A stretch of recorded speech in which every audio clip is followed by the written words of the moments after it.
আসসালামু আলাইকুম। হযরত ফাতিমা রাদিয়াল্লাহু আনহু এর ইন্তেকালের সম্পূর্ণ ঘটনা।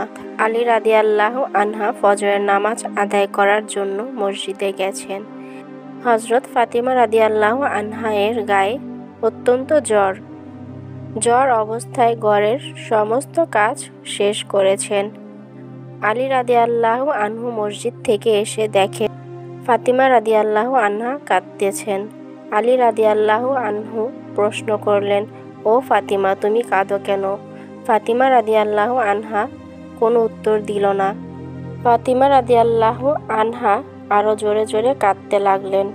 আলী রাদিয়াল্লাহু আনহু কয়েকবার প্রশ্ন করার পরে ফাতিমা রাদিয়াল্লাহু আনহা কাঁদতে কাঁদতে বলেন, ও আলী, আমি স্বপ্নের মধ্যে দেখেছি আমার আব্বাজান হযরত মুহাম্মদ সাল্লাল্লাহু আলাইহি ওয়াসাল্লাম আমার ঘরের মধ্যে ঢুকে কি যেন তালাশ করতেছেন।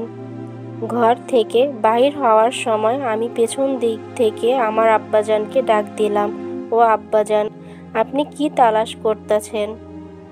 আব্বাজান হযরত মুহাম্মদ সাল্লাল্লাহু আলাইহি ওয়াসাল্লাম বলেছেন, ও আমার ফাতিমা, আমি তো তোমাকে তালাশ করতেছি তোমাকে নিয়ে যাওয়ার জন্য। আরও বললেন, ও ফাতিমা, আজকে তুমি রোজা রাখবা, সাহারি করবা আলীর দস্তরখানায়, আর ইফতার করবা আমি আব্বাজানের দস্তরখানায়। আলী রাদিয়াল্লাহু আনহু এই স্বপ্ন শোনার পর দুজনের বুঝতে বাকি থাকলো না যে ফাতিমা আজকে ইন্তেকাল করবেন। দুজন আরও জোরে জোরে কাঁদতে লাগলেন।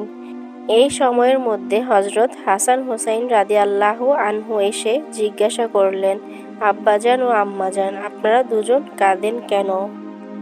ফাতিমা রাদিয়াল্লাহু আনহার একটা অভ্যাস ছিল, যখন হাসান হুসাইন রাদিয়াল্লাহু আনহু কোনো কাজে বিরক্ত করতেন তখন দুজনকে নানাজানের কবরের কাছে যেতে বলতেন। আজকেও ফাতিমা বলেন, তোমরা দু ভাই এখন নানার কবরে চলে যাও। কবরের নিকট যাওয়ার সাথে সাথে কবর থেকে আওয়াজ আসলো, ও আমার আদরের নাতিরা, এই মুহূর্তে তোমরা আমার কাছে কেন আসছো? আমার কাছে তো সব সময় আসতে পারবা, এখন যাও, যে মায়ের চেহারার দিকে তাকিয়ে থাকো। আজকের পরে তোমাদের মাকে আর পাবে না। এই কথা শোনার পর দুই ভাই কাঁদা শুরু করলেন আর দৌড়াতে দৌড়াতে আম্মার নিকট চলে গেল, যে আম্মাকে বললেন যে তোমরা দুজন কেন কাঁদতেছ বুঝছি, নানাজান আমাদেরকে বলে দিয়েছেন আজকের দিনটা তোমার জন্য শেষ দিন। নানাজান তোমার চেহারার দিকে তাকিয়ে থাকার জন্য আমাদের বলেছেন। বিকালের দিকে হযরত ফাতিমা রাদিয়াল্লাহু আনহার শরীর অনেক খারাপ ছিল। তাকে বিছানাতে শোয়ানো হলো। ফাতিমা রাদিয়াল্লাহু আনহা মৃত্যুর পূর্বক্ষণে আলী রাদিয়াল্লাহু আনহুকে তিনটি কথা বলেন। এক, ও আলী, যেদিন থেকে আমি আপনার ঘরে এসেছি ওই দিন থেকে নিয়ে আজ পর্যন্ত আপনাকে আমি অনেক কষ্ট দিয়েছি।